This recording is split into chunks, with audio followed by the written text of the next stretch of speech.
तो hello guys. तो पिछले एपिसोड में हमने देखा था कि डोपोरोची ने डोरेन की बहुत ही बुरी हालत कर दी होती है और फिर इसके बाद कताओ भी वहाँ पे अपना पुराना बदला लेने को आ जाता है, मगर डर के मारे डोरेन हार मान जाता है, जिस वजह से ये लड़ाई खत्म हो जाती है।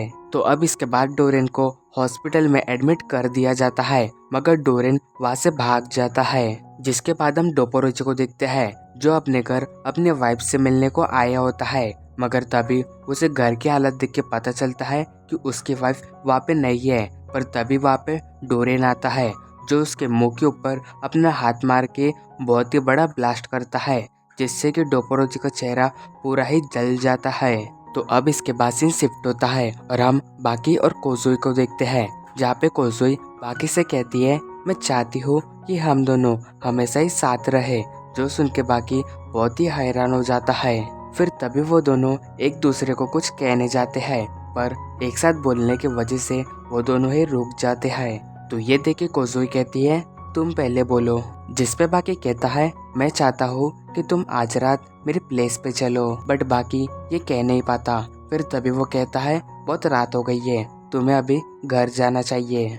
पर ये सुन के कोज़ोई कहती है मुझे पता है तुम ये नहीं कहना चाहते हो, और ये कहते ही वो बाकी को किस कर लेती है। तो अब इसके बाद कोज़ोई बाकी से कहती है तो अभी मुझे घर जाना चाहिए, मैं 10 मिनट में घर पहुंच जाऊंगी। तो ये कह के वो भागते हुए घर की ओर जाने लगती है, पर वही वो मन में सोचती है मैं तुमसे ये कहना चाहती थी कि मैं आज रात तुम्हारे घर चलूं, मगर मैं ये कह नहीं पाई। तो अब इसके बाद सीन शिफ्ट होता है और हम डोरेन को देखते हैं, मगर उसके सामने रेसु खड़ा होता है। तो ये देख के डोरेन कहता है बहुत अच्छा हुआ कि तुम यहाँ पे आ गए, मुझे तुमसे कुछ पूछना था। तो तुम मुझे ये बताओ कि तुम ताकत के बारे में क्या सोचते हो। तो इस पे रेसु कहता है ताकत वो चीज है जिसे अगर तुमने अच्छे से इस्तेमाल कर लिए तो तुम जिंदगी में जो कुछ भी पाना चाहते हो वो पा सकते हो। जो सुन के डोरेन कहता है ओ तो ऐसी बात है, मगर तुम मुझे ये बताओ कि तुम्हारे पास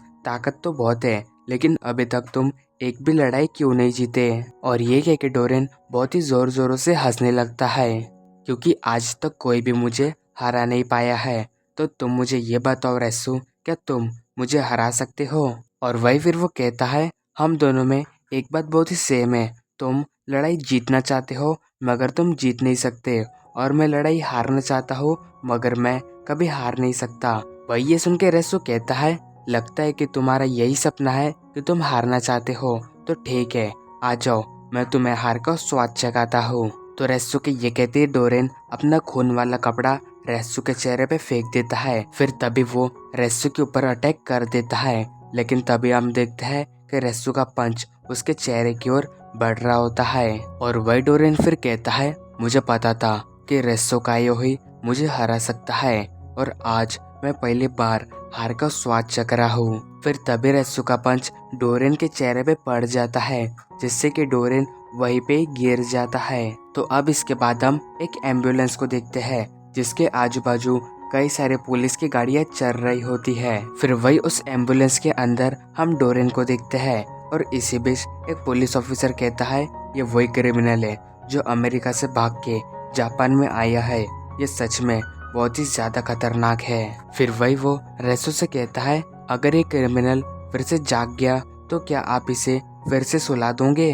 अब इस पर रेसो कहता है नहीं, इसकी जरूरत नहीं पड़ेगी, क्योंकि ये क्रिमिनल अभी पूरी तरीके से बदल चुका है। लेकिन तभी हम देखते कि डोरेन एकदम से उठ जाता है।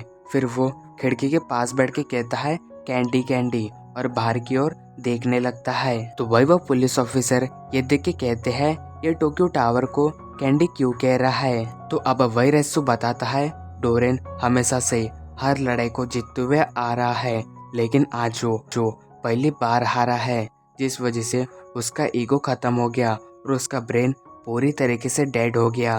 तो अब रेसु डोरेन के पास आता है और उससे कहता है तुम फिक्र मत करो, मैं तुम्हें ये टावर वाली कैंडी दिलाऊंगा। जो सुन के डोरेन कहता है क्या मुझे तुम सच में दिलाओगे। वही रेसु कहता है तुम्हें जो कैंडी चाहिए मैं तुम्हें वो दिलाऊंगा, और ये कहते हुए वो रोने लगता है।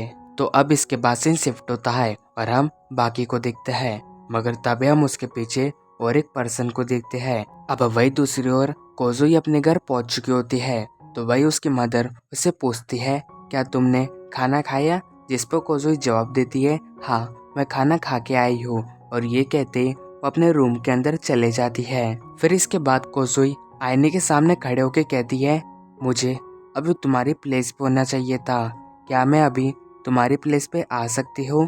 फिर तभी वो बाकी को इमेजिन करती है, जो उससे कहता है, क्या मैं तुम्हारी प्लेस पे आ सकता हूँ? मगर तभी कोजुई को खिड़की के खटखटाने की आवाज आती है। उसे लगता है कि बागे वहाँ पे आया होगा। फिर जब वो खिड़की को खोल के देखती है तो वहाँ पे कोई नहीं होता। पर तभी उसे किसी का एहसास होता है, जिस वजह से वो एकदम से खिड़की को बंद कर देती है। लेकिन तभी कोजुई को ऐसा लगता है कि उसके पीछे कोई है, और जैसे ही वो पीछे देखती है तो वहाँ पे होता है सेको रिस्की। फिर तभी वो कोजुई के चेहरे को पकड़ लेता है और कहता है, तुम्हारी मदर अभी सेफ है, लेकिन अगर तुमने चिल्लाई तो मैं तुम्हारी माँ को मार दूंगा। तो अभी तुम मेरे साथ कोऑपरेट करो। और इसी के साथ हमारा ये एपिसोड एंड होता है। Thank you so much for watching my video.